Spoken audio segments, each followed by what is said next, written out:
The purpose of this video is to show you that the rate of patients taking pills not only reflects an ignorance of psychiatry in the world and America, it also reflects forced medication of innocent people.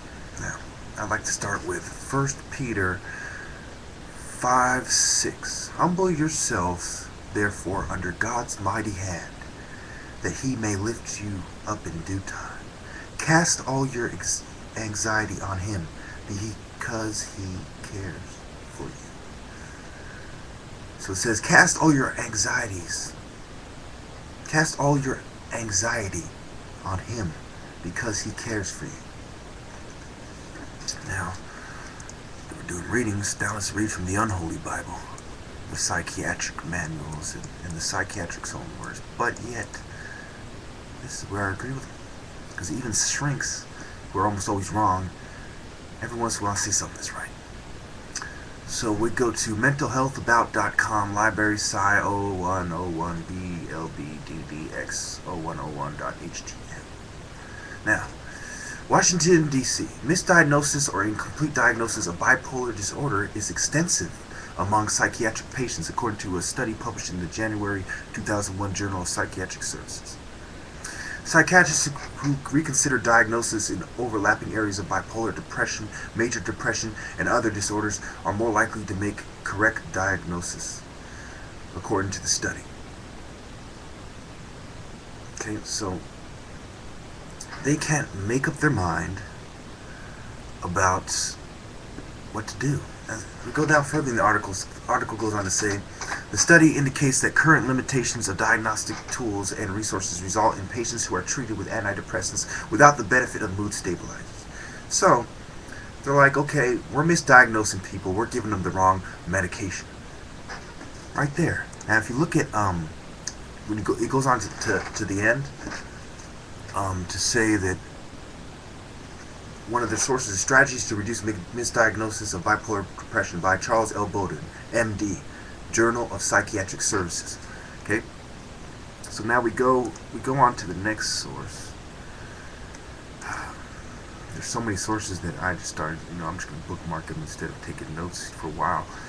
I don't know when it comes to my enemy sources. So we go to shockmd.com 2011/11/15/diagnostics/error/in/psychiatry/ Diagnostic errors are hot these days. The subject is of importance for patient safety, and as such, attention on this subject has increased. Previously noted about a diagnostic error, the availability bias. There are many more possible cognitive diagnostic errors to be made by physicians. Some diagnostic errors are more common in psychiatry. Fundamental attribution error. The tendency to be judgmental and blame patients for their illnesses, dispositional causes in parentheses, rather than examine the circumstances, situational factors in parentheses, that might have been responsible. In particular, psychiatric patients, minorities, and other marginalized groups tend to suffer from this cognitive dispositions to respond. Cultural differences exist in terms of the respective weights attributed to dispositional and situational causes. So, the cultural differences, this is what I've been saying, some out-of-touch psychiatrists trying to judge you and trying to say, okay, you are having this problem because the problem is in you. But really, it's cultural differences, and it's your disposition to cultural shock. Now, we go on to, continuing the article, psych out error. Psychiatric patients appear to be particularly vulnerable to the cognitive dispositions to respond described in this list and to other errors in their management, some of which may exacerbate their condition. They appear especially vulnerable to fundamental attribution error. In particular, comorbid medical conditions may be overlooked or minimized. A variant of psych out error occurs when serious medical conditions, parentheses, e.g., hypoxia, delirium, metabolic abnormalities, CNS infections, head injuries, and parentheses, are mixed diagnosed as psychiatric conditions. So, in the psych out error, it describes how other conditions that have been proven to exist and are quite straightforward and simple, not some made-up fairy fruitcake's fucking theory, could be the cause. And thus ends that article. So now,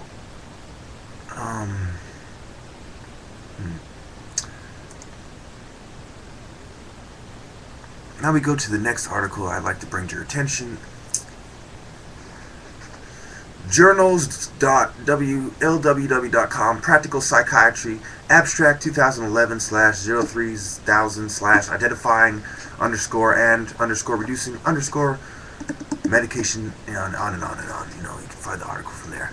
So, it's by Jairam Geetha, MD, MBA, Doyle Daniel, MS, Steinwachs Donald, PhD, Samuel Jacks, PhD. So we got their own PhDs, their own MDs. What do these guys got to say about themselves? It's an abstract from it. Medication errors, MEs, in psychiatry have not been extensively studied. Wait a second. You mean to tell me in the March 2011 of Journal of Psychiatric Practice, you've been saying what the fuck I've been saying for the past 22 years? Let's go on to say, no long-term prospective efforts to demonstrate error reduction in psychiatric care using multidisciplinary interventions have been published in the literature. This article discusses the implementation of the Patient Safety Net, PSN, an error reporting system, and of the Provider Order Entry Program, POE, a prescribing system. We educated and trained staff in their use, conducted concurrent chart reviews to estimate true error reduction, and provided continuous feedback as errors occurred. The intervention described here resulted in a reduction in MEs in association with performance improvements that were conducted over 5 years and involved 65,466 patients and 617,524 billed doses, which is the largest study of an intervention to reduce psychiatric medication errors reported to date. So what inspired such a grandiose effort and so many doses in patients? Could it be the so-called experts realized they don't know what the fuck they were talking about? And they decided to put yet another bias study to cover their tracks. Even in the most bogus of studies, they have to admit that MEs exist and are rampant. Oh, poor psychiatry.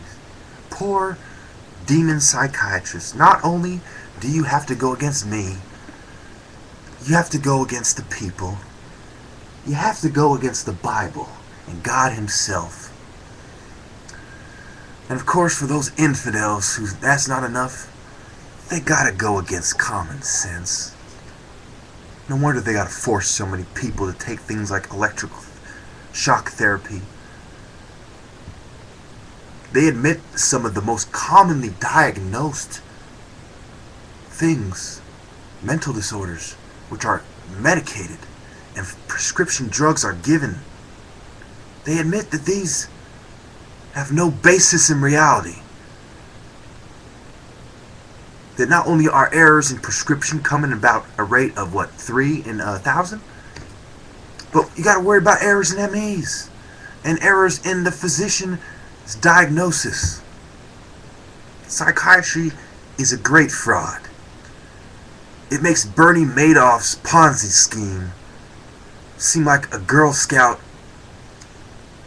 who charges you a few extra pennies for a cookie.